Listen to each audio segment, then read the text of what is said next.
അല്ലെങ്കിലും എല്ലാവർക്കും നമ്മുടെ ചെറുപ്പത്തിലൊക്കെ നമുക്ക് ഭയങ്കര ഇഷ്ടമാണ് ബർത്ത്ഡേ ആഘോഷിക്കാൻ ആണല്ലോ. പ്രായം കൂടുന്നത് ആരും അതെ അതെ അതെ എനിക്കുണ്ടത്. നേരത്തെ ചേട്ടാന്ന് വിളിക്കണ്ടെന്ന് പറഞ്ഞു. ഗാലറി വിഷന്റെ വക ഒരു കേക്ക് നമ്മൾ കൊണ്ടുവന്നിട്ടുണ്ട്. അപ്പൊ അൺഎക്സ്പെക്ടഡ് ആയിട്ട് ഇങ്ങനെ കാണിക്കണ്ടേ ഉമ്മേ എന്നൊക്കെ പറഞ്ഞ് കാണിക്കണോ? അതൊക്കെ കാണുന്നുണ്ടല്ലേ. നീ എവിടെ പരിപാടി അവതരിപ്പിച്ചാലും ഇത് തന്നെയാണ് അതിന്റെ വിധി. തിരുവനന്തപുരത്തിന്റെ ഒരു സ്ഥാനാർത്ഥി പട്ടിക വന്നപ്പോ കെഎമ്മിന്റെ ബൈറ്റ് ഉണ്ടായിരുന്നു. പുള്ളി എടുത്തു പറഞ്ഞ ഒരു പേര് ശബരിച്ചേട്ടന്റെയും പിന്നെ ഒന്ന് എന്റെയും ആയിരുന്നു. അത് പ്രായത്തിൽ കുറഞ്ഞ സ്ഥാനാർത്ഥി എന്നുള്ള രീതിക്കായിരുന്നു അദ്ദേഹത്തിന്റെ ഒരു ബൈറ്റ്. അപ്പോൾ അന്നത്തെ ദിവസം നമ്മൾ കുറച്ചൊന്ന് ശ്രദ്ധീകരിക്കപ്പെട്ടു. ഞാൻ അവിടെ ഉള്ള സ്ഥിര താമസക്കാരി അല്ല, ആയതിനാൽ എന്റെ വോട്ട് ഡിലീറ്റ് ചെയ്യണം. വോട്ട് ഡിലീറ്റ് ചെയ്ത് കഴിഞ്ഞാൽ സ്വാഭാവികമായിട്ടും മത്സരിക്കാൻ പറ്റാത്ത സാഹചര്യം. അതെ, ഇപ്പൊ ലിസ്റ്റ് പേരിന്ന് പോയി കഴിഞ്ഞാല് ലിസ്റ്റിന്ന് പേര് പോയി കഴിഞ്ഞാൽ സ്വാഭാവികമായി മത്സരിക്കാൻ പറ്റില്ല. ആര്യ രാജേന്ദ്രൻ, വൈഷ്ണ സുരേഷിന്റെ ഈ മീഡിയ പബ്ലിസിറ്റി അല്ലെങ്കിൽ വലിയ രീതിയിലുള്ള അറ്റൻഷൻ കണ്ട് വിരളി പൂണ്ട് സ്വന്തമായിട്ട് കൃത്യമായിട്ടുള്ള കൈകടത്തലുകൾ നടത്തി വോട്ട് വെട്ടി. ആര്യ രാജേന്ദ്രൻ ഇതിൽ ഡയറക്റ്റായി ഇടപെട്ടിട്ടുണ്ട്.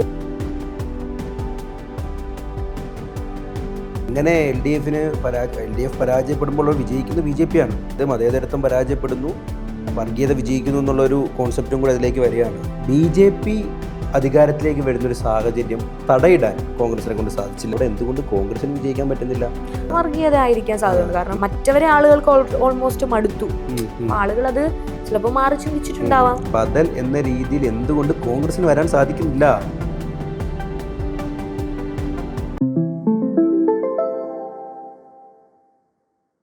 ഇക്കഴിഞ്ഞ തദ്ദേശ തിരഞ്ഞെടുപ്പിൽ ഇത്രത്തോളം സെലിബ്രേറ്റ് ചെയ്യപ്പെട്ട മറ്റൊരു വ്യക്തിത്വമുണ്ടോ എന്നുള്ളത് സംശയമാണ്. മുഖ്യധാരാ മാധ്യമങ്ങളിലും നവമാധ്യമങ്ങളിലും എന്നുവേണ്ട എല്ലായിടത്തും, പോസ്റ്ററിലാണെങ്കിലും എല്ലായിടത്തും ഇത്രത്തോളം തിളങ്ങി നിന്ന് അല്ലെങ്കിൽ ഇത്രത്തോളം ചർച്ച ചെയ്യപ്പെട്ട മറ്റൊരു വ്യക്തിത്വം ഉണ്ടാവില്ല. മറ്റാരുമല്ല, മുട്ടടയെ പ്രതിനിധീകരിച്ച് കൗൺസിലറായി ഇപ്പോൾ പ്രവർത്തിക്കുന്ന ഏറെ പ്രിയപ്പെട്ട വൈഷ്ണ സുരേഷാണ്. സ്വാഗതം. എങ്ങനെയുണ്ട് ഇൻട്രൊഡക്ഷൻ? എങ്ങനെയുണ്ടായിരുന്നു? സൂപ്പറായിരുന്നു, നന്നായിട്ടുണ്ട് അല്ലേ? നന്നായി സൂചിച്ചു. ഇങ്ങനെ പോകുന്നു. ഇപ്പോൾ കൗൺസിലറായി സജീവമായിട്ട് പ്രവർത്തിച്ചുകൊണ്ടിരിക്കുന്നു. ഇന്നലെയൊക്കെ ഞാൻ ഒരുപാട് പോസ്റ്റുകളൊക്കെ കണ്ടു. റോഡിൻ്റെ എന്തോ ശോചനാവസ്ഥയൊക്കെ പരിഹരിക്കുന്ന രീതിയിലുള്ള ഫോട്ടോ ഒക്കെ കണ്ടു. എങ്ങനെ പോകുന്നു കാര്യങ്ങൾ? അല്ല, അതിപ്പോൾ കൗൺസിലറാണല്ലോ, അപ്പം നമുക്ക് ഡെയിലി വരുന്ന കാര്യങ്ങൾ, വീട്ടിൽ വെള്ളം കിട്ടുന്നില്ല, ഡ്രെയിനേജ് ബ്ലോക്ക് ആവുന്നു, ഇങ്ങനെയൊക്കെ പറഞ്ഞിട്ടുള്ള പ്രശ്നങ്ങളാണ്. അപ്പോൾ അത് പരിഹരിച്ച് കൊടുക്കുക എന്നുള്ളതാണ് നമ്മുടെ ഫസ്റ്റ് പ്രയോറിറ്റി ഒരു ദിവസത്തിൽ. അപ്പോൾ അതൊക്കെ തന്നെ മുന്നോട്ട് പോകുന്നു, അടിപൊളിയായിട്ട് മുന്നോട്ട് പോകുന്നു. തീർച്ചയായും. അപ്പോൾ ഇന്നത്തെ ദിവസത്തിന് എന്തോ ഒരു പ്രത്യേകതയുണ്ട് എന്ന് ഇന്നപോലെ കേട്ടു, അറിഞ്ഞു, പറഞ്ഞു. എന്താണ് പ്രത്യേകത? ഇന്ന് ചെറുതായിട്ട് എൻ്റെ ബർത്ത്ഡേ ആണ്. അപ്പോൾ ചെറുതായിട്ട് എൻ്റെ ബർത്ത്ഡേ തന്നെ അല്ല, ഇപ്പം നിലവിലൊരു ജീവിത സാഹചര്യം വെച്ചിട്ട്, നിലവിലൊരു സമയം വെച്ചിട്ട് അങ്ങനെ അത് നമ്മൾ അങ്ങനെ പ്രയോറിറ്റൈസ് ചെയ്ത് കാണുന്ന ഒരു കാര്യമല്ല. അല്ലെങ്കിലും എല്ലാവർക്കും നമ്മുടെ ചെറുപ്പത്തിലൊക്കെ നമുക്ക് ഭയങ്കര ഇഷ്ടമാണ് ബർത്ത്ഡേ ആഘോഷിക്കാൻ. മുന്നോട്ട് പോകുന്നവരും പ്രായമാകുവാണല്ലോ. പ്രായം കൂടുന്നത് ആരും അറിയണ്ടെന്നുള്ളൊരു ഉണ്ടല്ലേ? തീർച്ചയായിട്ടും എല്ലാവർക്കും ഉള്ളതല്ലേ. എനിക്ക് ഒന്ന് പ്രായം മുന്നോട്ട് പോകുന്നവരും ബർത്ത്ഡേ ഒക്കെ സെലിബ്രേറ്റ് ചെയ്യാനുള്ള ഒരു നേരത്തെ ചേട്ടാന്ന് വിളിക്കണ്ടെന്ന് പറഞ്ഞു. അതെ അതെ, ഞാൻ കൊച്ചു പയ്യനല്ലേ, ഞാൻ 13.5 വയസ്സേ ഉള്ളൂ. അപ്പോൾ എങ്ങനെയാണ് ഇപ്പോൾ എങ്ങനെ ജനങ്ങളുമായിട്ടൊക്കെ മിങ്കിൾ ചെയ്ത് എങ്ങനെ പോകുന്നു ഇപ്പോൾ കാര്യങ്ങൾ? അല്ല, ഈ ജനങ്ങൾ എന്ന് പറയുന്നത് ഞാനും അച്ഛനും അമ്മയും എല്ലാവരും ജനിച്ചു വളർന്ന വാർഡാണ്. അപ്പോൾ നമുക്ക് ഓൾമോസ്റ്റ് എല്ലാവരും തന്നെ ഒരു ഭൂരിഭാഗം ആളുകളും നമ്മൾ വളരെ ചെറുപ്പകാലം മുതൽ കണ്ടുവരുന്ന ആളുകളും നമ്മുടെ റിലേറ്റീവ്സും ഫാമിലി ഫ്രണ്ട്സും ഒക്കെ തന്നെയാണ്. അപ്പോൾ അതുകൊണ്ട് അങ്ങനെ പുതുമുഖങ്ങളായിട്ട് വളരെ കുറച്ച് ആളുകളേ ഉള്ളൂ. അവരാണെങ്കിൽ ഈ കഴിഞ്ഞ ഇലക്ഷൻ സമയത്ത് നമ്മൾ വളരെ സജീവമായി അവരുടെ വീട്ടിലെ എല്ലാ കാര്യങ്ങളിലും ഒക്കെ നിന്ന് അപ്പോഴും നല്ല പരിചയം ആയിട്ടുള്ള ആളുകളാണ്. അതുകൊണ്ട് അപ്പോൾ അങ്ങനെ പുതിയതായിട്ട് പരിചയപ്പെടാനും ആരും വലുതായിട്ടില്ല, അതിൻ്റെതായിട്ടുള്ള ബുദ്ധിമുട്ടുകളും വലുതായിട്ടില്ല. ഇലക്ഷൻ പ്രഖ്യാപിച്ചപ്പോൾ തന്നെ വിജയം ഉറപ്പിച്ചിരുന്നോ അതോ? ഇലക്ഷൻ പ്രഖ്യാപിക്കുമ്പോൾ വിജയം ഉറപ്പിക്കാതെ ഒരു കാൻഡിഡേറ്റിനും പറ്റില്ലല്ലോ.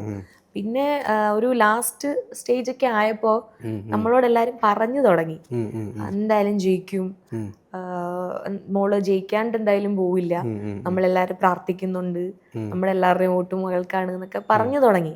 അപ്പൊ പിന്നെ നമുക്ക് തന്നെ ഒരു ആത്മവിശ്വാസം ഉണ്ടാവുമല്ലോ. അല്ല, എങ്കിൽ പോലും ഞാൻ ചോദിക്കുന്നത്, CPM-ന്റെ ഒരു കുത്തക വാർഡാണ് മുട്ടട എന്നാണ് ഞാൻ കേട്ടിട്ടുള്ളത്. അങ്ങനെയാണോ? അങ്ങനെയായിരുന്നോ? കഴിഞ്ഞ 25 വർഷമായിട്ട് 2000-ലാണ് ഈ വാർഡ് രൂപം കൊള്ളുന്നത്. അപ്പോൾ അന്ന് മുതൽ 2025 വരെ CPM-ന്റെ അതായത് കമ്മ്യൂണിസ്റ്റിന്റെ പ്രതിനിധിയാണ് അവിടെ ജയിച്ചുകൊണ്ടിരുന്നത്. അവരുടെ കൗൺസിലേഴ്സ് ആണ് ജയിച്ചുകൊണ്ടിരുന്നത്. മുൻ മേയർ ശ്രീമതി അഡ്വക്കേറ്റ് K. ചന്ദ്രികയുടെ വാർഡായിരുന്നു. അപ്പോ വലിയ ഭൂരിപക്ഷത്തിൽ അവർ ജയിച്ചുകൊണ്ടിരുന്ന വാർഡാണ്. അതെ, ചന്ദ്രിക ആന്റിയൊക്കെ നമുക്ക് വളരെ കുഞ്ഞുകാലം മുതലേ അറിയാവുന്ന ആളുകളാണ്.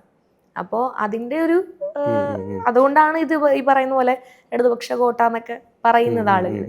ഇപ്പൊ അതിന്റെ സാഹചര്യം മാറിയല്ലോ. പൊളിയാത്ത കോട്ട കൊത്തളങ്ങളില്ല എന്നാണ് കേൾക്കുന്നത്. പൊളിച്ചെടുത്തു. അത് ചെറിയ ഭൂരിപക്ഷത്തിലല്ല. എനിക്ക് തോന്നുന്നു കഴിഞ്ഞ തവണ 203 വോട്ടായിരുന്നു അവരുടെ ലീഡ്. കഴിഞ്ഞ തവണത്തെ ഭൂരിപക്ഷം. അതായത് ഉപതെരഞ്ഞെടുപ്പ് വന്ന വാർഡാണ്. മുൻ കൗൺസിലർ റിനോയ് അങ്കിള് മരണപ്പെട്ടതിനാൽ ഉപതെരഞ്ഞെടുപ്പ് വന്നിരുന്നു. ആ സമയത്ത് 203 ആയിരുന്നു അവരുടെ ലീഡ്.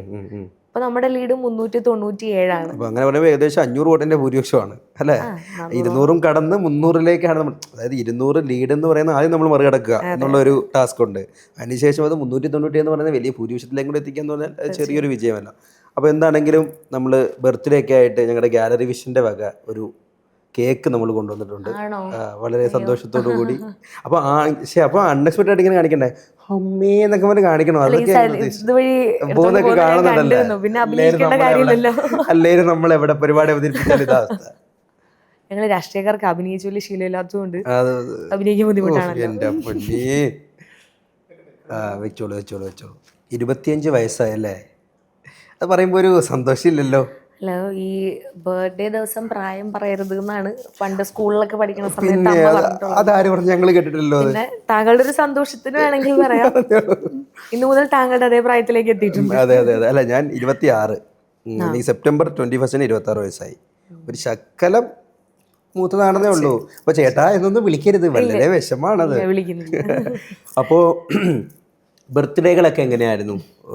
കൊച്ചുനാളിൽ മാത്രം ആഘോഷമുള്ളായിരുന്നു, അതോ ഇപ്പോഴും സജീവമായിട്ട് ചെറിയ ആഘോഷങ്ങളും സുഹൃത്തുക്കൾക്കിടയിലും കുടുംബക്കാർക്കൊപ്പം ഒക്കെ ആഘോഷങ്ങളുണ്ടോ? ഈ ബർത്ത്ഡേ എന്ന് പറയുമ്പം ഓരോ വർഷവും അത് ഡിഫറെൻ്റ് ആണ്. കഴിഞ്ഞ വർഷം ഞാൻ ടെക്നോ പാർക്കിൽ വർക്കിംഗ് ആയിരുന്നു. അപ്പോൾ റീസെൻ്റ്ലി എലക്ഷൻ സമയമായപ്പോഴാണ് ജോബ് റിസൈൻ ചെയ്യുന്നത്. അപ്പോൾ കഴിഞ്ഞ വർഷം ഓഫീസിൽ രാത്രി നമ്മൾ കേക്ക് കട്ടിയിരുന്നു. നമുക്ക് ടീമിന്റെ ഭാഗമായിട്ട് എല്ലാവർക്കും കേക്ക് കട്ടിങ് ഉണ്ട്. ടീമിന്റെ ഭാഗം കേക്ക് കട്ടിങ് ഉണ്ട്. പിന്നെ നമുക്കൊരു ഫ്രണ്ട് സർക്കിൾ ഉണ്ട്. അപ്പോൾ നമ്മൾ കേക്ക് കട്ട് ചെയ്യും, ഫുഡ് കഴിക്കും. എല്ലാവരുടെ ബർത്ത്ഡേക്കും ഉള്ളതാണ്. നമ്മുടെ സർക്കിളിലുള്ള എല്ലാവരുടെ ബർത്ത്ഡേക്കും നമ്മൾ അങ്ങനെയാണ്. അപ്പോൾ അങ്ങനെ ഫാമിലിപരമായിട്ട് അങ്ങനെ ഒരു ആഘോഷങ്ങളോ കാര്യങ്ങളൊന്നും ഇതുവരെ ഫാമിലിപരമായിട്ട് അച്ഛനും അമ്മയും ചെയ്യാൻ ശ്രമിക്കും. പിന്നെ ഞാനത് പൊതുവെ നമുക്ക് ഈ ബർത്ത്ഡേ സെലിബ്രേഷനോട് വലിയ താല്പര്യമില്ല. അപ്പൊ ഞങ്ങൾ ഈ ചെയ്തതിന് താല്പര്യമില്ല എന്നാണ് പറയുന്നത്. അല്ല,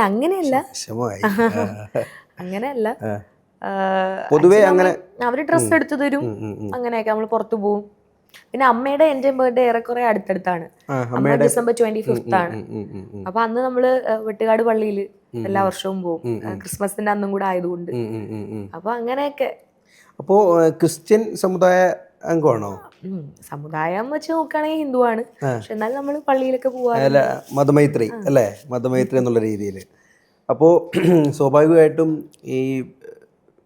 ഈ ഒരു ഇലക്ഷൻ അതിലൂടെയാണ് മാധ്യമശ്രദ്ധ വലിയ രീതിയിൽ കിട്ടാൻ തുടങ്ങിയത് അല്ലേ? ഞങ്ങളാണെങ്കിലും ഞാനൊക്കെ അറിയാൻ തുടങ്ങിയത് മാധ്യമത്തിലൂടെ കണ്ടാണ്. എങ്ങനെയാണ് അങ്ങനെ ഒരു വലിയൊരു അറ്റൻഷൻ ഇങ്ങനെ ഇത്ര വേഗത്തിൽ ഉണ്ടായത്? എങ്ങനെയാണ് ഈ ഒരു എലക്ഷൻ ഡിക്ലറേഷൻ വരുന്നത് October 31 അപ്പോൾ അന്ന് നിങ്ങൾക്കറിയാലോ, നമ്മളാണ് ഫസ്റ്റ് സ്ഥാനാർത്ഥി പട്ടിക പ്രഖ്യാപിക്കുന്നത്. അപ്പോ തിരുവനന്തപുരത്തിന്റെ ഒരു സ്ഥാനാർത്ഥി പട്ടിക വന്നപ്പോ KM-ന്റെ ബൈറ്റ് ഉണ്ടായിരുന്നു. അതായത് ശ്രീ K. മുരളീധരൻ സാറിന്റെ ബൈറ്റില് പുള്ളി എടുത്തു പറഞ്ഞ ഒരു പേര് ശബരിച്ചേട്ടന്റെയും പിന്നെ ഒന്നെന്റെയും ആയിരുന്നു. അതായത് പ്രായത്തിൽ കുറഞ്ഞ സ്ഥാനാർത്ഥി എന്നുള്ള രീതിക്കായിരുന്നു അദ്ദേഹത്തിന്റെ ഒരു ബൈറ്റ്. അപ്പോൾ അന്നത്തെ ദിവസം നമ്മൾ കുറച്ചൊന്ന് ശ്രദ്ധീകരിക്കപ്പെട്ടു. അതായത് ഏറ്റവും പ്രായം കുറഞ്ഞ, കാരണം ബാക്കി കാൻഡിഡേറ്റ്സ് ഒന്നും വന്നിട്ടില്ല. ഫസ്റ്റ് സ്റ്റേജിൽ വരുന്ന ഒരു 40ഓളം കാൻഡിഡേറ്റ്സ് ആണ് തിരുവനന്തപുരത്ത് അനൗൺസ് ചെയ്യുന്നത്. ബാക്കി സ്ഥലങ്ങളിൽ കാൻഡിഡേറ്റ്സ് അനൗൺസ് ചെയ്തിട്ടില്ല, ബാക്കി പാർട്ടികൾ അനൗൺസ് ചെയ്തിട്ടില്ല. അപ്പം അങ്ങനെ വന്നപ്പോൾ നമുക്ക് കുറച്ച് മാധ്യമ ശ്രദ്ധ കിട്ടിയിരുന്നു. അപ്പോൾ അത് കഴിഞ്ഞ് ഒരു 4-5 ദിവസം കഴിയുമ്പോഴാണ് നമ്മുടെ വേറൊരു വിഷയം വരുന്നത്. അതെ അതെ അതെ, ആ വിഷയത്തിലേക്ക് കിടക്കാം. അതെന്താണ് ശരിക്കും സംഭവിച്ചത്? ഇപ്പൊ ഞാൻ പറഞ്ഞില്ല, October 31 വന്ന് അത് കഴിഞ്ഞ് നമ്മള് അന്ന് മുതൽ നമ്മൾ ഇലക്ഷൻ വർക്ക് തുടങ്ങി.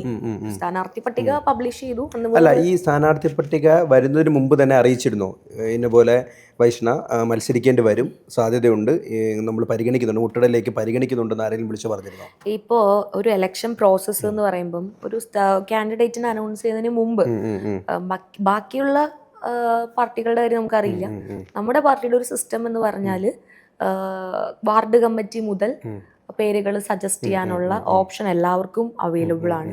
വാർഡ് കമ്മിറ്റി 1-2 പേരുകൾ അടുത്ത ബ്ലോക്ക് കമ്മിറ്റിയിലേക്ക് വിടുന്നു. ഈ ബ്ലോക്ക് കമ്മിറ്റി അത് DCCയിലേക്ക് വിടുന്നു. അപ്പോൾ ജില്ലാ കമ്മിറ്റി അത് KPCC അറിയിക്കുന്നു. അങ്ങനെയൊക്കെയാണ് ഒരു വാർഡിൽ അല്ലെങ്കിൽ ഒരു നിയോജക മണ്ഡലത്തിൽ ആര് മത്സരിക്കണം എന്നുള്ളത് തീരുമാനത്തിലേക്ക് എത്തുന്നത്. അപ്പോൾ അങ്ങനെ വരുന്ന സമയത്ത് നമ്മൾ ഇലക്ഷൻ ഡിക്ലറേഷൻ വരണം, ഇന്ന ദിവസത്തിന് മുമ്പ് വാർഡ് കമ്മിറ്റി പേര് കൊടുക്കണം എന്നൊക്കെ പറഞ്ഞിട്ടുണ്ടായിരുന്നു. പാർട്ടി അനൗൺസ് ചെയ്തിട്ടുണ്ടായിരുന്നു. വാർഡ് കമ്മിറ്റിയിൽ നിന്ന് പോയ 4-5 പേരുകളിൽ ഒന്ന് എൻ്റെതായിരുന്നു. നമ്മളെല്ലാരും കൂടി ഇരുന്ന് തന്നെയാണ് ആ പേര് പോകുന്നത്. എല്ലാരും ചർച്ചയിലുണ്ടല്ലോ. അല്ല, മറ്റുള്ളവർ ആരൊക്കെയായിരുന്നു? അല്ല, മറ്റുള്ളവര് അവിടെ ഉള്ളത് തന്നെ ബാക്കി സജീവ പ്രവർത്തകർ തന്നെ. അതെ അതെ, തീർച്ചയായും ജനറൽ വാർഡും കൂടിയായിരുന്നു. ജനറൽ വാർഡും കൂടിയാണ്. അപ്പോൾ കൂടുതൽ ആൾക്കാർ കാൻഡിഡേറ്റ്ഷിപ്പിലേക്ക് വരാനുള്ള സാധ്യതയുണ്ട്. അപ്പോൾ അങ്ങനെയൊക്കെ പോയി പല മീറ്റിംഗ് കമ്മിറ്റികളൊക്കെ കഴിഞ്ഞാണ് ഒരു കാൻഡിഡേറ്റിനെ പ്രഖ്യാപിക്കുന്നത്. അപ്പോൾ പെട്ടെന്ന് ഒരു ദിവസം പൊട്ടിമുളച്ച് വന്നു എന്നൊക്കെ പറഞ്ഞു കഴിഞ്ഞാൽ അത് ഭയങ്കര ബ്ലണ്ടറാവും. അതിനൊരു 1-1.5 ആഴ്ച മുമ്പ് തന്നെ കെട്ടിയിറക്കുക എന്നൊക്കെ പറയുന്നത്. അതെ, അങ്ങനെയൊക്കെ പറഞ്ഞു കഴിഞ്ഞാൽ അത് മോശമാവും. അല്ല, അങ്ങനെ വൈഷ്ണവൻ അങ്ങനെ പറയാൻ പറ്റില്ല. കാരണം താഴെത്തട്ടിൽ നിന്നും പ്രവർത്തിച്ചു തുടങ്ങിയാണല്ലോ. KSUയുടെ ഇപ്പോൾ ജില്ലാ വൈസ് പ്രസിഡന്റ് ആണ്. അപ്പോൾ നമുക്കൊരു 1-1.5 ആഴ്ച മുമ്പ് തന്നെ അറിയാമായിരുന്നു നമ്മൾ വരാൻ സാധ്യതയുണ്ട് നമുക്കറിയാമായിരുന്നു. പിന്നെ എന്തോറും അത് ഫൈനലൈസ് ചെയ്ത് ഇങ്ങനെ വരുന്നു. 31-ാം തീയതി എനിക്ക് എൻ്റെ ഒരു ഓർമ്മ വെച്ച് ഉച്ചയ്ക്കോ വൈകിട്ടോ എന്തോ ആണ് ലിസ്റ്റ് പബ്ലിഷ് ചെയ്യുന്നത്, 4 മണി സമയം. അന്ന് എനിക്ക് തോന്നുന്നു ആ പബ്ലിഷ് ചെയ്യുന്ന സമയത്ത് വൈഷ്ണയും ശബരിച്ചേട്ടനും അപ്പുറം ഇപ്പുറയും ഉണ്ടായിരുന്നു എനിക്ക് തോന്നുന്നു. KM ഇത് പ്രഖ്യാപിക്കുമ്പോൾ നമ്മളൊരു 40 ആളുകളെയാണ് പ്രഖ്യാപിക്കുന്നത്. അതിൽ ഏറ്റവും ശ്രദ്ധ കേന്ദ്രീകരിച്ചിരുന്നത് ശബരിച്ചേട്ടൻ നമ്മുടെ മെയിൻ ഫോക്കസ് ആണ്, മേയർ സ്ഥാനാർത്ഥിയാണ്. പിന്നെ പ്രായം കുറഞ്ഞൊരു സ്ഥാനാർത്ഥി എന്നുള്ള നിലയിൽ എൻ്റെ പേര് കുറച്ച് ഇവിടെയൊക്കെ ആയിട്ട് വന്നിരുന്നു. തീർച്ചയായിട്ടും. അപ്പോൾ നമുക്ക് ആ വിവാദത്തിലേക്ക് കിടക്കാം. അതാണ് പിന്നീട് വലിയ രീതിയിലുള്ള എന്താ പറയുക, ജനങ്ങൾ എല്ലാവരും ഉറ്റുനോക്കുന്ന രീതിയിൽ മുട്ടടയും വൈഷ്ണവ് സുരേഷും മാറുന്നത് ആ വിവാദത്തിന് ശേഷമാണ്. അതെങ്ങനെ രൂപപ്പെട്ടു? അല്ല, ആ ഒരു വിഷയം വരുന്നത് ഞാനിപ്പോൾ പറഞ്ഞ പോലെ സ്ഥാനാർത്ഥി പ്രഖ്യാപനമൊക്കെ വന്ന് നമ്മൾ ഒരു 3-4 ദിവസം കൊണ്ട് തന്നെ വാർഡ് മാക്സിമം പറ്റുന്ന അത്രയും വീടുകൾ നമ്മൾ കവർ ചെയ്തിരുന്നു. അത് നമ്മുടെ ഫസ്റ്റ് റൗണ്ട് പ്രചരണ രീതി കഴിഞ്ഞു എന്നുള്ളതാണ് അതിൻ്റെ അർത്ഥം. അങ്ങനെ ഇരുന്നപ്പോഴാണ് പെട്ടെന്ന് ഒരു ദിവസം നഗരസഭയിൽ നിന്ന് കോൾ വരുന്നു, ഇങ്ങനൊരു പരാതി ലഭിച്ചിട്ടുണ്ട് എന്ന് പറയുന്നു. അപ്പോ എന്തായിരുന്നു പരാതി? നമുക്ക് വിശദീകരിച്ചു. പരാതി എന്ന് പറയുന്നത്, ഞാൻ അവിടെ ഉള്ള സ്ഥിര താമസക്കാരി അല്ല, ആയതിനാൽ എൻ്റെ വോട്ട് ഡിലീറ്റ് ചെയ്യണം, ഞാൻ വോട്ടർ പട്ടികയിലുള്ള വോട്ട് ഡിലീറ്റ് ചെയ്യണം എന്നുള്ളതായിരുന്നു. വോട്ട് ഡിലീറ്റ് ചെയ്ത് കഴിഞ്ഞാൽ സ്വാഭാവികമായിട്ടും മത്സരിക്കാൻ പറ്റാത്ത സാഹചര്യം. അതെ അതെ, തീർച്ചയായും. അപ്പോൾ നമ്മൾ നാമനിർദ്ദേശ പത്രിക കൊടുക്കാനുള്ള അവസാന തീയതി കഴിയുകയും ചെയ്തു അല്ലേ? ഈ വിവാദം വരുമ്പോൾ അങ്ങനെ വന്നിട്ടില്ലല്ലോ. അങ്ങനെ വന്നിട്ടില്ല. അല്ല, ഇലക്ഷൻ ഡിക്ലറേഷൻ വന്നു എന്നുള്ളതേ ഉള്ളൂ. നമുക്ക് നോമിനേഷൻ സബ്മിറ്റ് ചെയ്യാനുള്ള സമയമൊന്നും ആയിട്ടില്ല. ബാക്കി പാർട്ടിക്കാര് അവരുടെ കാൻഡിഡേറ്റ്സിനെ അനൗൺസ് ചെയ്തിട്ടില്ല. അവര് ബഹുദൂരം മുന്നിൽ പോകുന്നു ആശങ്ക. അതെ. അപ്പോ അങ്ങനെ പരാതി കൈപ്പറ്റിയതിനു ശേഷം ഒരു ദിവസം കഴിഞ്ഞ് നമ്മൾ ഹിയറിംഗ് അറ്റൻഡ് ചെയ്യുന്നു. ഹിയറിംഗ് അറ്റൻഡ് ചെയ്ത് കഴിഞ്ഞതിന് ശേഷം ഞാൻ ചോദിക്കുന്നുണ്ട് അവിടെ നിൽക്കുന്ന ആളുകളോട്, അവിടെ വക്കീലും ഉണ്ടായിരുന്നു കൂടെ. ഞാൻ ചോദിക്കുന്നുണ്ട്, നമുക്കിത് എന്നറിയാൻ പറ്റും, വോട്ട് ഡിലീറ്റ് ചെയ്യോ ഇല്ല എന്നുള്ളത്, കാരണം സ്ഥാനാർത്ഥിയാണല്ലോ, എന്നറിയാൻ പറ്റുമോ നമ്മൾ ചോദിക്കുന്നുണ്ട്. അപ്പോൾ ഈ ഹിയറിങ്ങിന് പോകുമ്പോൾ തന്നെ ശബരിച്ചേട്ടനും എല്ലാവരും ഉണ്ടായിരുന്നു. അപ്പോൾ നമ്മൾ എല്ലാവരുമായി ഡിസ്കസ് ചെയ്തിട്ടാണ് ഹിയറിംഗ് അറ്റൻഡ് ചെയ്യുന്നതും എല്ലാം. അപ്പോൾ അവർ പറഞ്ഞു 14-ാം തീയതി വോട്ടർ പട്ടിക പ്രസിദ്ധീകരിക്കും, കരട് വോട്ടർ പട്ടിക പ്രസിദ്ധീകരിക്കും, അപ്പോൾ മാത്രമേ അറിയാൻ പറ്റുള്ളൂ എന്നുള്ളൊരു വരുന്നു. നമ്മൾ വീണ്ടും വെയിറ്റ് ചെയ്യുന്നു. അല്ല, ഞാൻ ചോദിക്കുന്നത്, അതിൻ്റെ അകത്ത് എന്തെങ്കിലും ഒരു മുകളിൽ നിന്നുള്ള ഒരു പ്രഷർ അല്ലെങ്കിൽ ഒരു കടന്നുകയറ്റം ഉണ്ടെന്ന് ചിന്തിക്കുന്നുണ്ടോ? അല്ല, വോട്ടർ പട്ടിക കാണിക്കുക എന്ന് പറയുന്നതിന്, അതായത് ഇത്രത്തോളം വലിയ പ്രശ്നത്തിലേക്ക് പോകുന്നതിന് മുമ്പ് ഒന്ന് കാണിക്കാവോ എന്ന് ചോദിക്കുന്നത് കാണിക്കേണ്ട ഒരു ഉത്തരവാദിത്തം കൂടിയല്ലേ? അല്ല, വോട്ടർ പട്ടിക കാണിക്കുക എന്നുള്ളതല്ല, എന്തായിരിക്കും നെക്സ്റ്റ് മൂവ്മെന്റ് എന്നുള്ളത് അതുപോലും പറഞ്ഞില്ല. എന്നിട്ട് നമ്മൾ ചോദിക്കുന്നുണ്ട്, നമ്മൾ സബ്മിറ്റ് ചെയ്ത ഡോക്യുമെന്റ്സ് ഒക്കെ മതിയോ, വേറെ എന്തെങ്കിലും നമ്മൾ സബ്മിറ്റ് ചെയ്യണം? അപ്പൊ ഒരു ഇല്ല, ഓക്കെ, ഇതെല്ലാം നമ്മൾ കൈമാറും, മുകളിലേക്ക് സെക്ഷനിലേക്ക് കൈമാറും. അവരാണ് അവിടെ നിന്നാണ് ഡിസിഷൻ വരുന്നത്. എന്തായാലും അനുയോജ്യമായിട്ടുള്ളൊരു സാഹചര്യമായിരിക്കും എന്നുള്ളതാണ് അവിടെ നമുക്ക് കിട്ടുന്ന അറിവ്. അപ്പോൾ നമ്മൾ വീണ്ടും 14-ാം തീയതി വരെ വെയിറ്റ് ചെയ്യാണ്. 14-ാം തീയതി ലിസ്റ്റ് വരുന്ന സമയത്ത് നമ്മൾ ഡയറക്റ്റ് ലിസ്റ്റ് ഒന്നും കാണുന്നില്ല, മാധ്യമങ്ങൾ വഴി നമ്മൾ അറിയുന്നു ഡിലീറ്റഡ് എന്ന് പറഞ്ഞിട്ട്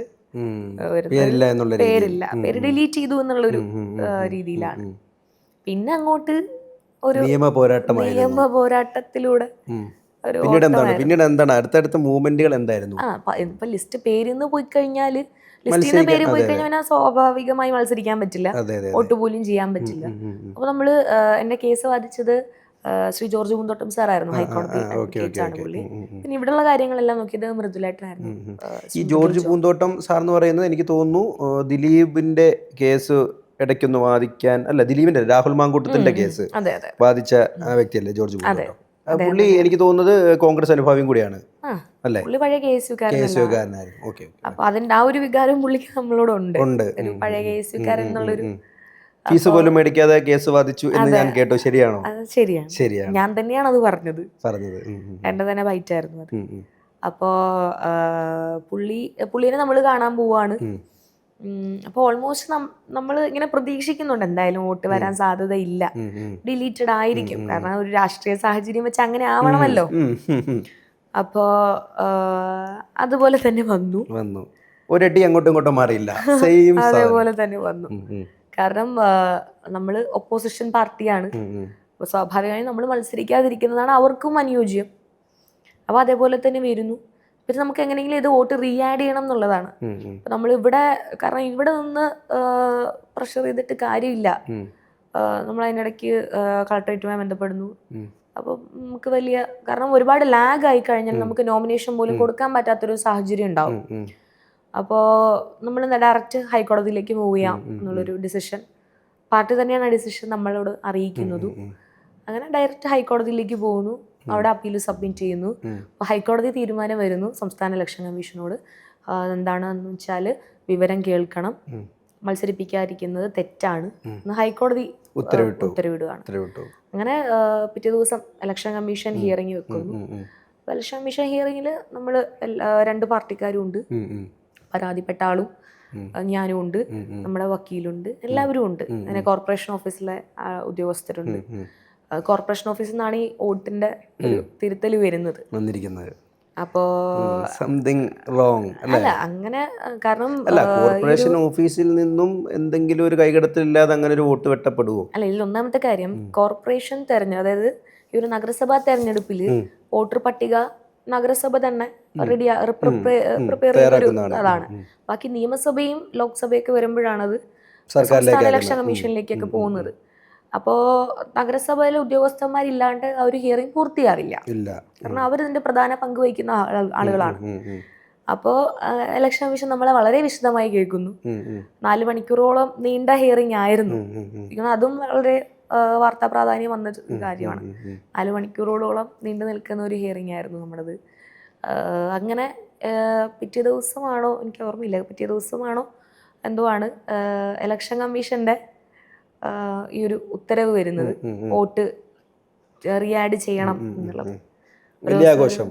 പിന്നെ വലിയ ആഘോഷമായിരുന്നു. ഒരു 6-6:30 കൂടിയാണ് ഈവനിങ് ഇത് അറിയുന്നത്. അന്നത്തെ ദിവസം ഓർത്തെടുക്കാൻ പറ്റുമോ? ഇതറിയുന്നു, അറിഞ്ഞിട്ട് എന്താണ് അടുത്ത നെക്സ്റ്റ്? അല്ല, അന്നത്തെ ദിവസം ഞാൻ അങ്ങനെ ഒരുപാട് സ്ഥലങ്ങളിലൊന്നും പോയില്ല, ഇതിനുവേണ്ടി വെയിറ്റ് ചെയ്ത് നിൽക്കുകയായിരുന്നു. കാരണം എനിക്ക് തോന്നുന്നു പൂന്തോട്ടം സാറിനെ പോലെ അത്രയും എക്സ്പീരിയൻസ് ഉള്ള ഓൾറെഡി പറഞ്ഞിരിക്കും അനുകൂലമായിട്ടായിരിക്കും നമ്മളോട് ഓൾറെഡി ഉറപ്പ് പറയുന്നുണ്ട്, കിട്ടും, ആവശ്യമില്ല, ഫൈറ്റ് ചെയ്യാൻ റെഡി ആയിക്കോളൂ എന്ന് പറയും. പക്ഷെ നമുക്ക് മാനസികമായുള്ളൊരു നമുക്കൊരു നമ്മളൊരു ആകെ ഒരു കൺഫ്യൂഷൻ. ഒന്നാമത്തെ കാര്യം, ആ ഒരു സിറ്റുവേഷൻ ഇപ്പൊ ഇരുന്ന് പറയുന്ന പോലെ അല്ല. ആ ഒരു സിറ്റുവേഷൻ ഫേസ് ചെയ്ത് വരുമ്പോ നമ്മൾ മൊത്തത്തിലൊരു ഒരു കൺഫ്യൂഷൻ സ്റ്റേറ്റിലാണ്. കിട്ടുവോ കിട്ടൂലേ, ഇനി ഇതൊക്കെ മേടിച്ച് മത്സരിക്കാൻ ഇറങ്ങി അടുത്ത എന്തായിരിക്കും, ഇനി ജയിക്കുവോ, മൊത്തത്തിലൊരു കൺഫ്യൂഷനാണ്. തീർച്ചയായിട്ടും. അപ്പോ അന്നത്തെ ദിവസം നമ്മള് വീട്ടില് KSUകാർ, നമ്മുടെ സംസ്ഥാന ഭാരവാഹികൾ ഉൾപ്പെടെ എല്ലാവരും ഉണ്ടായിരുന്നു. ഇവര് വന്നു പോകുന്നുണ്ട്. KSUകാരൊക്കെ നമ്മളോട് വളരെ നന്നായി നിന്നു എന്നുള്ളതാണ്. അപ്പോ അന്ന് അവിടെ എന്താണ് ഗൂഢാലോചന നടന്നത്? അതാണ് എനിക്ക് അറിയേണ്ടത്. ഇല്ല ഇന്ന് നമുക്ക് എന്തായാലും അനുകൂല വിധി വരും, ഇന്നടത്ത് പടക്കം പൊട്ടിക്കണം, ഇന്നടത്ത് ഇത് ചെയ്യണം, ഇല്ല അങ്ങനത്തെ ഇല്ല പ്ലാനൊന്നും ഇല്ല. ഇല്ല ഒരിക്കലും ഇല്ല. ഇല്ല. അവര് വന്നിരുന്നു. അവര് തിരുവനന്തപുരത്ത് അന്ന് അവര് ശബരിച്ചാണ്ട് കൂടെ രാവിലെ വർക്കിന് ഇറങ്ങിയിരുന്നു. ഇലക്ഷൻ അല്ലേ, അപ്പം അതിന്റെ ഭാഗമായി. അപ്പോൾ അത് കഴിഞ്ഞ് എനിക്ക് SIRന്റെ ഫോം കൊടുക്കാൻ പോകണമായിരുന്നു. അപ്പം ഞാനത് കൊടുക്കാൻ പോയി. അപ്പോൾ അതിൻ്റെ കാര്യങ്ങളെല്ലാം അവിടെ മുട്ടയുടെ സ്കൂളിൽ ഞാനുണ്ടായിരുന്നു. BLOയും ഞാനും പിന്നെ 2 പേര് എനിക്ക് SUക്കാർ തന്നെ പെൺകുട്ടികൾ എൻ്റെ കൂടെ ഉണ്ടായിരുന്നു. അങ്ങനെ അവിടെ ഇരുന്നപ്പോഴാണ് ഓർഡർ വരുന്നത് ഇങ്ങനെ വോട്ട് റീആഡ് ചെയ്തിട്ടുണ്ട് എന്നുള്ളത്. അപ്പോഴത്തേക്കും നമ്മുടെ ആളുകൾ കുറവണോ മുട്ടയുടെയൊക്കെയുള്ള ആളുകൾ വിളിച്ചിട്ട് വേഗം വാ എവിടെയാണ് എന്നുള്ള ഒരു ഇതായിരുന്നു. മാധ്യമങ്ങൾ മുഴുവൻ വാർത്ത ഇങ്ങനെ സ്പ്രെഡ് ചെയ്യാനും തുടങ്ങി. അതെ, നമ്മുടെ അവിടെ ഓൾറെഡി ഒരു പ്രോഗ്രാം നടക്കുമായിരുന്നു. ശ്രീ രമേശ് ചെന്നിത്തല സാറിൻ്റെ ഒരു പ്രോഗ്രാം നടക്കുന്ന സമയമായിരുന്നു. അത് തീരാറായപ്പോഴാണ് ഇങ്ങനൊരു ഓർഡർ വരുന്നത്. അപ്പോൾ നമ്മൾ നേരെ ചെല്ലുന്നു. അപ്പോൾ മാധ്യമങ്ങൾ എല്ലാവരും ഉണ്ട്. അങ്ങനെ പിന്നെ അന്നത്തെ ദിവസം നമുക്ക് വളരെ സ്പെഷ്യൽ ആയിട്ടുള്ളൊരു ദിവസമായിരുന്നു. അല്ലാതെ വേറെ ആഘോഷങ്ങളോ പരിപാടികളോ അങ്ങനെയൊന്നും നടന്നൊന്നുമില്ല? ഇല്ല. അതിന്റെ പേരിൽ കൊട്ടിഘോഷിക്കാനോ അതിനൊന്നും നമ്മൾ പോയിട്ടില്ല അല്ലേ? അപ്പോൾ പൂർണ്ണമായിട്ടുള്ള വിജയത്തിലേക്ക് എത്താതെ നമ്മൾ ഒരുപാട് ആഘോഷിക്കേണ്ട ആവശ്യമില്ല. തീർച്ചയായിട്ടും. അപ്പോഴും ഒരു നമുക്ക് എന്താണെങ്കിലും ഒരു മത്സരത്തിൽ നിൽക്കുമ്പോൾ തോൽവി ഉണ്ടാവാം, ചിലപ്പോൾ വിജയം ഉണ്ടാവാം. അതെ, കാരണം ജനങ്ങളല്ലേ വോട്ട് ചെയ്യുന്നതെല്ലാം, ജനങ്ങൾ തീരുമാനിക്കുന്നതാണ്. ഇത് ഞെട്ടിപ്പിക്കുന്ന തീരുമാനമായി. ഇത്രയും ഭൂരിപക്ഷം പ്രതീക്ഷിച്ചിരുന്നോ? സത്യസന്ധമായിട്ട് പറയണം. നമ്മളൊരു 300 കണക്ക് വിചാരിച്ചിരുന്നു. പിന്നെ അത് 390-400ഓളം എത്തുന്നത് പ്രതീക്ഷിക്കുന്നില്ല. അത്രത്തോളം ജനസ്വീകാര്യത ഉണ്ടായെന്നുള്ളതാണ് അതിന്റെ തെളിവ് അല്ലേ? അപ്പോൾ എനിക്ക് എൻ്റെ ഒരു ഡൗട്ട്, എല്ലാവരും പലയിടത്തായിട്ട് ഓൾറെഡി മാധ്യമങ്ങളൊക്കെ വന്നിട്ടുമുണ്ട്. ആര്യ രാജേന്ദ്രൻ, അതായത് തിരുവനന്തപുരം മേയറായിരുന്ന ആര്യ രാജേന്ദ്രൻ വൈഷ്ണ സുരേഷിൻ്റെ ഈ മീഡിയ പബ്ലിസിറ്റി അല്ലെങ്കിൽ വലിയ രീതിയിലുള്ള അറ്റൻഷൻ കണ്ട് വിറളി പൂണ്ട് സ്വന്തമായിട്ട് കൃത്യമായിട്ടുള്ള കൈകടത്തലുകൾ നടത്തി വോട്ട് വെട്ടി എന്നുള്ള രീതിയിലൊരു വാർത്ത ഞാൻ കേട്ടു, പലയിടത്തും കണ്ടു. അത് ശരിയായിരുന്നു എന്നുള്ള രീതിയിൽ പല മാധ്യമങ്ങളും റിപ്പോർട്ട് ചെയ്തതായിട്ട് ഞാൻ ശ്രദ്ധിച്ചിട്ടുണ്ട്. അതായത് മേയറിൻ്റെ ഓഫീസ് കൃത്യമായിട്ട് അതിൻ്റെ അടുത്ത് കൈ കടത്തിയിട്ടുണ്ടെന്ന്. അതെങ്ങനെയാണ് നോക്കി കാണുന്നത്? ഈ പറഞ്ഞ പോലെ മുൻ മേയർ ശ്രീമതി ആര്യ രാജേന്ദ്രൻ ഇതിൽ ഡയറക്റ്റായി ഇടപെട്ടിട്ടുണ്ട് എന്ന് പറയുന്ന ആളുകളുണ്ട്. അതായത് പല മാധ്യമങ്ങൾ റിപ്പോർട്ട് ചെയ്തിട്ടുണ്ട് ആ ഒരു സമയത്ത്. പിന്നെ ആ സമയത്ത് നമുക്ക് അതിനെക്കുറിച്ച് കൂടുതലായി ചിന്തിക്കാനോ അന്വേഷിക്കാനോ ഉള്ളൊരു സാഹചര്യമായിരുന്നില്ല. നമ്മൾ അതിൽ കൂടുതലായിട്ട് കടന്നാക്രമിക്കാൻ പോയിട്ടുമില്ല. നമുക്ക് എങ്ങനെയെങ്കിലും മത്സരിക്കണം, വോട്ട് റീആഡ് ചെയ്യണം, മത്സരിക്കണം, ആ ഒരു തെരഞ്ഞെടുപ്പിൻ്റെ ഭാഗത്തേക്കാണ് നമ്മൾ പോയത്. പക്ഷേ ഈ പറഞ്ഞ പോലെ അങ്ങനെ റിപ്പോർട്ട് ചെയ്ത മാധ്യമങ്ങളുണ്ട്, അങ്ങനെ പറയുന്ന ആളുകളുണ്ട്. വളരെ അതിനകത്ത് തന്നെ നമുക്കറിയാം എന്ന് പറഞ്ഞിട്ട് നമ്മളോട് പലരും അത് പറഞ്ഞിട്ടുമുണ്ട്. പിന്നെ ഈ പറഞ്ഞ പോലെ മേയർ ഓഫീസിൽ നിന്ന് ഇൻസ്പെക്ഷനും കാര്യങ്ങൾക്കും എല്ലാം ഡയറക്റ്റ് മേയർ ഓഫീസിൽ നിന്നാണ് പോയിരിക്കുന്നതും. അതിന്റെ വിഷ്വൽസ് എല്ലാം അവർ തന്നെയാണ് ഔട്ടാക്കിയിട്ടുള്ളത്. അപ്പോൾ ആ വിഷ്വൽസ് ഒക്കെ വരുന്ന സമയത്താണ് നമ്മൾ അറിയുന്നത് ശരിയാണ് മേയർ ഓഫീസിലെ പ്രധാന ഓഫീസറാണിത് പോയിരിക്കുന്നത് നമ്മൾ മനസ്സിലാക്കുന്നതും ആ വിഷ്വൽസ് അവർ ഔട്ടാക്കുമ്പോഴാണ്. അപ്പം അങ്ങനെയൊക്കെ നമ്മളും കേൾക്കുന്നു. പിന്നെ ഈ പറഞ്ഞ പോലെ നമുക്കൊന്നിനും തെളിവുകളില്ല എന്നുള്ളതാണ്. നമുക്ക് അവർ ഡയറക്റ്റ് പോയി നമ്മുടെ വോട്ട് വെട്ടിയതിനും നമ്മുടെ കയ്യിൽ തെളിവുകളില്ല. പിന്നെ നമ്മൾ അങ്ങനെ വിശ്വസിക്കുന്നു. ഈ പറഞ്ഞ പോലെ ഇലക്ഷൻ സമയമാണ്, രണ്ടുപേര് രണ്ട് രാഷ്ട്രീയ പാർട്ടികളിൽ വിശ്വസിച്ച് നിൽക്കുന്ന ആളുകളാണ്. രണ്ടുപേരും ഏകദേശം ഒരേ പ്രായത്തിൽ വരുന്നവരാണ്. എൻ്റെ ഒരു വിശ്വാസം വെച്ച് നമ്മൾ ഏറെക്കുറെ ഒരേ പ്രായം തന്നെയാണ്. 26-25 എന്നുള്ള രീതിയിലുള്ള. അപ്പോൾ അതുമായി ബന്ധപ്പെട്ട് വന്ന പ്രശ്നങ്ങളായിരിക്കാം. അതായത് എന്നേക്കാൾ ഒരു തലമുതിർന്ന ഒരു സ്ത്രീ നേതാവ് മറ്റൊരു പാർട്ടിയിൽ നിന്നും വളർന്നു വരണ്ട എന്നൊരു ചിന്താഗതിയിൽ നിന്നാണോ അങ്ങനെ ഒരു അങ്ങനെ പറയുന്ന ആളുകളും ഉണ്ട്. നമ്മുടെ വാർഡിനകത്ത് തന്നെ അങ്ങനെ പറയുന്ന ആളുകളുണ്ട്. കേട്ടിട്ടുണ്ടോ അങ്ങനെ പറയുന്ന? ആരാണ് പറഞ്ഞത്? നമ്മുടെ ഒരു സാധാരണക്കാരായിട്ടുള്ള ആളുകള്. നമ്മൾ ഇത് വിഷയം കഴിഞ്ഞ് വീടുകളിലേക്ക് പോകുമ്പോൾ അതുപോലെ ആവരുത് കേട്ടോ എന്ന് പറഞ്ഞ ആളുകളും ഉണ്ട്. എങ്ങനെ ആവരുത്? പോലെ ആവരുത് എന്ന് പറഞ്ഞ ആളുകളും ഉണ്ട്. അതൊരു വലിയൊരു ചോദ്യമാണ്.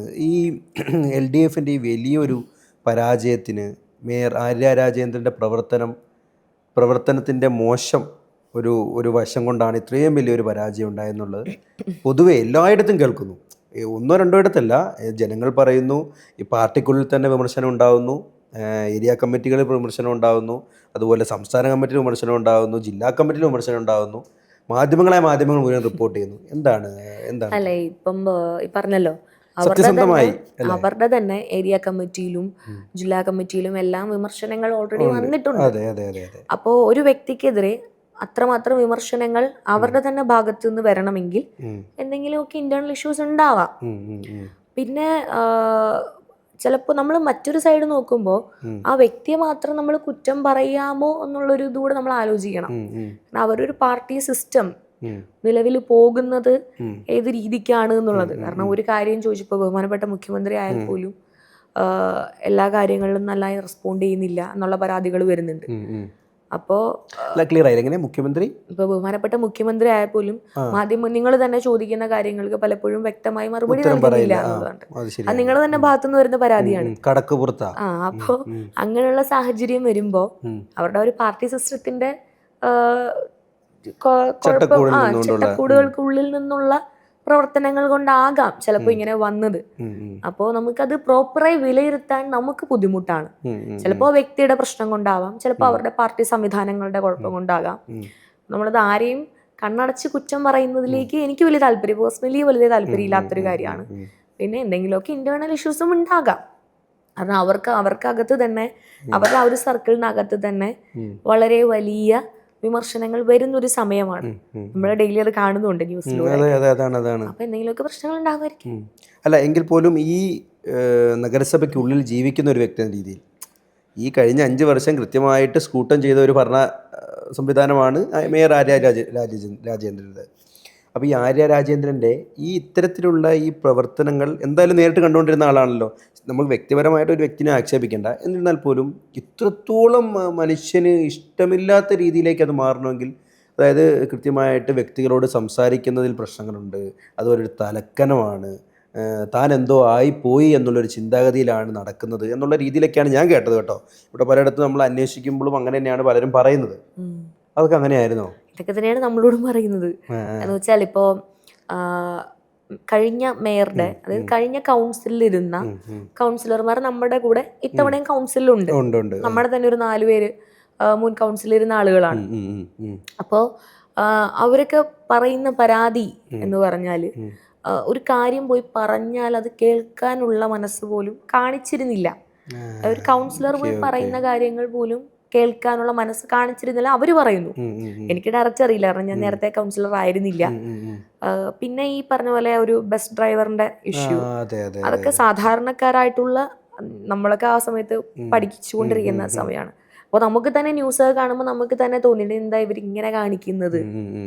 കാരണം അത്രയും റെസ്പെക്ട്ഫുൾ ആയിട്ടുള്ള ഒരു പൊസിഷനിലിരിക്കുന്ന ഒരു ലേഡിയാണ്. അപ്പോൾ അങ്ങനെ പെരുമാറുന്ന തെറ്റല്ലേ നമുക്ക് തന്നെ ഫീൽ ചെയ്തിട്ടുണ്ട്. അപ്പോൾ നമ്മൾ മറ്റൊരു രാഷ്ട്രീയ പാർട്ടിയിൽ നിൽക്കുന്ന ആൾ കൂടിയാണ്.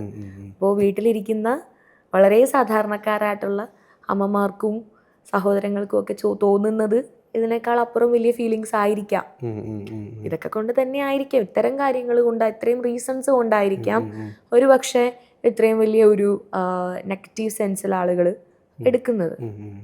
അല്ല അതുപോലെ തന്നെ ഈ രാജേന്ദ്രൻ എന്ന് പറയുന്ന, നമ്മൾ ഈ ടോപ്പിക്ക് തന്നെ ഇങ്ങനെ സംസാരിച്ച് പോകാൻ കാരണം വലിയൊരു ചർച്ചാ വിഷയമാണ്.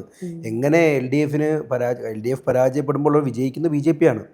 അതും ഒരു ചെറിയൊരു കാര്യമല്ലല്ലോ, ചെറിയൊരു കാര്യമല്ല. അതായത് മതേതരത്വം പരാജയപ്പെടുന്നു, വർഗീയത വിജയിക്കുന്നു എന്നുള്ളൊരു കോൺസെപ്റ്റും കൂടെ അതിലേക്ക് വരികയാണ്. അതിൻ്റെയൊക്കെ ഏക റീസൺ രാജേന്ദ്രൻ എന്ന് പറയുന്ന ഒരു വ്യക്തിയുടെ തലയ്ക്ക് മുകളിലാണ് ഇപ്പോൾ ഇങ്ങനെ വട്ടം ചുറ്റിക്കൊണ്ടിരിക്കുന്നത്.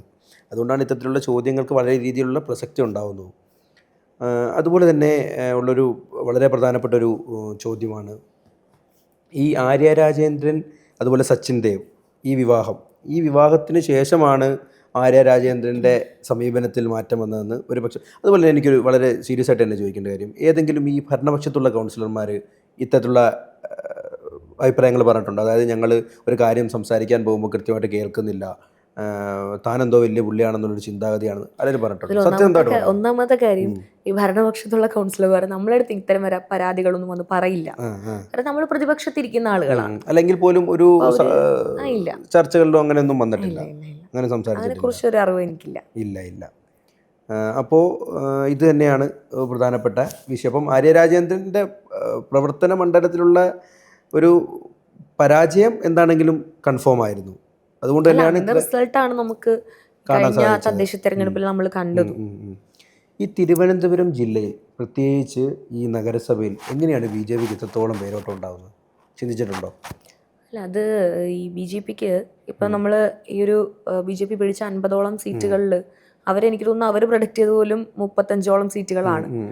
അപ്പോൾ അവർ ജയിച്ച സീറ്റുകളിൽ ഏറെക്കുറെ സീറ്റുകൾ കഴിഞ്ഞ തവണ LDFന്റെ കയ്യിലിരുന്ന സീറ്റുകളാണ്. ഇപ്പം അമ്പലമുക്ക് വാർഡ് എടുത്തു കഴിഞ്ഞാൽ നേരത്തെ LDFന്റെ സീറ്റായിരുന്ന ഒരു വാർഡാണ്. ഇപ്പോൾ അവിടെ ജയിച്ചിരിക്കുന്ന BJP ആണ്. അപ്പോൾ ഇത്തരം പ്രശ്നങ്ങൾ തന്നെയായിരിക്കും നമ്മൾ നേരത്തെ സംസാരിച്ചതുപോലെ നഗരസഭയിൽ കഴിഞ്ഞ ടേമിൽ നടന്ന അഴിമതികളും അവരുടെ സമീപനത്തിലുള്ള പ്രശ്നങ്ങളും ഒക്കെ കൊണ്ട് തന്നെ ആയിരിക്കാം ഇത്തരത്തിൽ BJPയുടെ ഒരു വളർച്ച വന്നിട്ടുണ്ടാകുന്നത്. അങ്ങനെ തന്നെയാണ് ഞങ്ങളും വിശ്വസിക്കുന്നത്. അവർ നഗരസഭ കൊണ്ട് കൊടുത്തു എന്നുള്ളത് തന്നെയാണ് നമ്മളിപ്പോഴും വിശ്വസിക്കുന്ന ഒരു കാര്യം. അല്ല, അപ്പം ഉള്ളൊരു വളരെ സങ്കടത്തോട് ഞാൻ ചോദിക്കുന്ന ഒരു കാര്യം, ഈ CPM പരാജയപ്പെടുന്നു. ഓക്കെ, CPMന്റെ ഭരണപരാജയം കൊണ്ട് CPM ഇലക്ഷനിൽ പരാജയപ്പെടുന്നു. അവിടെ എന്തുകൊണ്ട് കോൺഗ്രസിന് വിജയിക്കാൻ പറ്റുന്നില്ല? BJP എങ്ങനെ വളരെ വലിയ മുന്നേറ്റമാണ്. ഇപ്പോൾ തിരുവനന്തപുരം നഗരസഭയിൽ എടുത്താൽ കഴിഞ്ഞ ടേബിൾ നമുക്ക് 10ഓളം സീറ്റുകൾ ഉണ്ടായിരുന്നു. 8 സീറ്റും 2 സീറ്റ് ഘടകകക്ഷിയാണ്. ഇത്തവണ അത് 19 ആക്കിയിട്ടുണ്ട്. നമ്മൾ താഴോട്ട് പോയിട്ടില്ല, നമ്മളത് വർദ്ധിപ്പിച്ചിരിക്കുകയാണ് ചെയ്യുന്നത്. ഇപ്പോൾ എൻ്റെ ബ്ലോക്ക് പട്ടം ബ്ലോക്ക് മുട്ടട വാർഡ് ഉൾപ്പെടെ വരുന്ന പട്ടം ബ്ലോക്കിൽ 13 സീറ്റുകളിൽ 8 നമ്മളാണ് ജയിച്ചിരിക്കുന്നത്. അതായത് മുൻ ഡെപ്യൂട്ടി മേയറുടെ വാർഡ് ഉൾപ്പെടെ ഇത്തവണ UDF ജയിച്ചിരിക്കുകയാണ്. എൻ്റെ വാർഡ് 25 വർഷമായി LDFന്റെ കയ്യിലിരുന്ന വാർഡ് UDF ജയിച്ചിരിക്കുകയാണ്.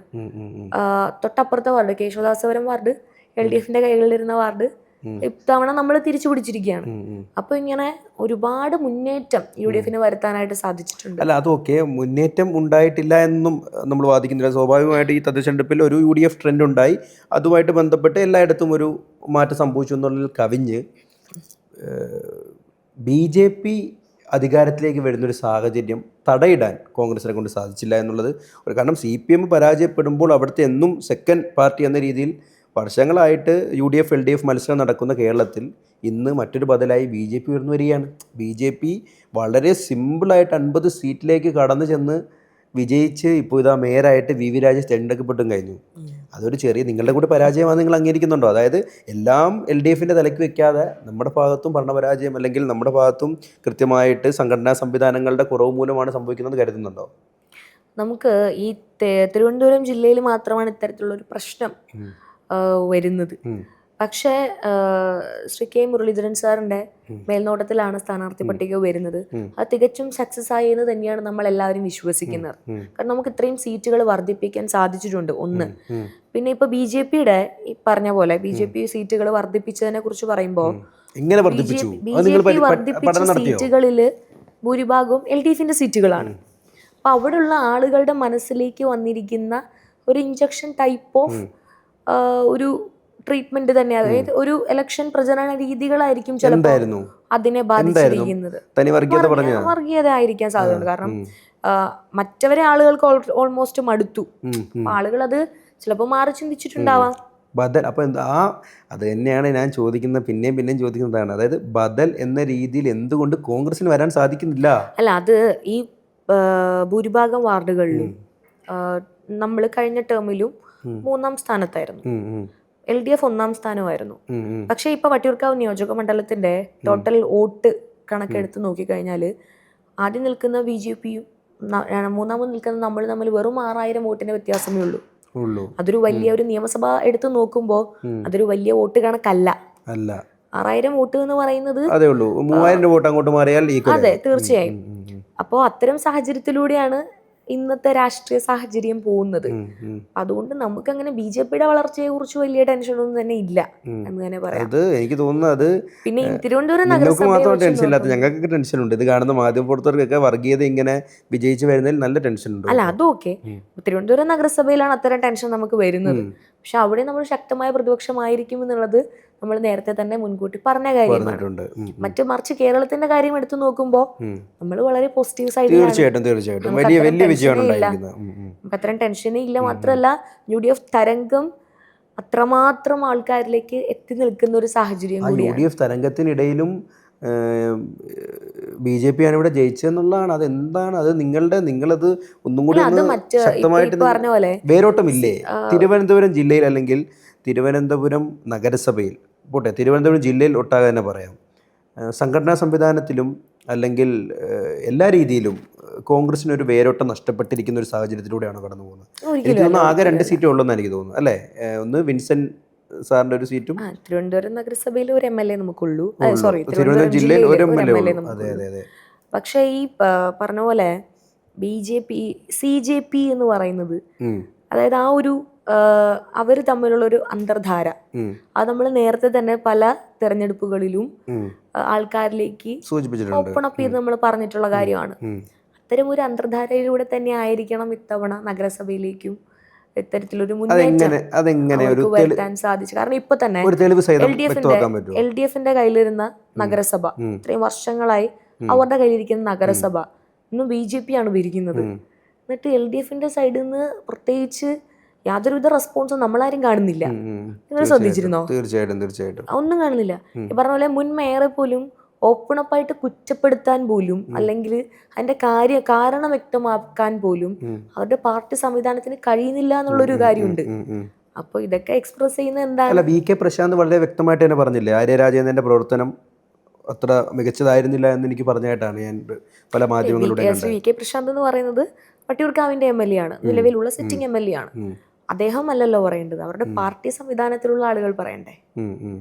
അദ്ദേഹം അടുത്ത തവണ വട്ടിയൂർക്കാവിന്റെ കാൻഡിഡേറ്റ് അദ്ദേഹം ആയിരിക്കാം എന്നുള്ളൊരു വാർത്ത കൂടി നമ്മൾ കേൾക്കുന്നുണ്ട്. അല്ല, അത് ഉറപ്പാണ്. കാരണം പുള്ളി 2 ടേം എന്ന് പറഞ്ഞാൽ പോലും 10 വർഷം പൂർത്തീകരിച്ചിട്ടില്ല, 7 വർഷം. അതെ, 7 വർഷം. അതുകൊണ്ട് എന്തായാലും അത് നമ്മൾ കേൾക്കുന്നുണ്ട്. അപ്പോൾ അതെല്ലാം വരുന്ന തെരഞ്ഞെടുപ്പിന്റെ ഭാഗമായിട്ടാകാം ചിലപ്പോൾ അങ്ങനെ ഒരു സ്റ്റേറ്റ്മെന്റ് വന്നത്. പക്ഷേ അവരുടെ പാർട്ടി സംവിധാനങ്ങൾ എന്തുകൊണ്ട് അത് ഓപ്പൺ അപ്പ് ചെയ്ത് ജനങ്ങളോട് പറയുന്നില്ല എന്നുള്ളത് നമ്മൾ ഒന്ന് ഇരുന്ന് ആലോചിക്കേണ്ട കാര്യമാണ്.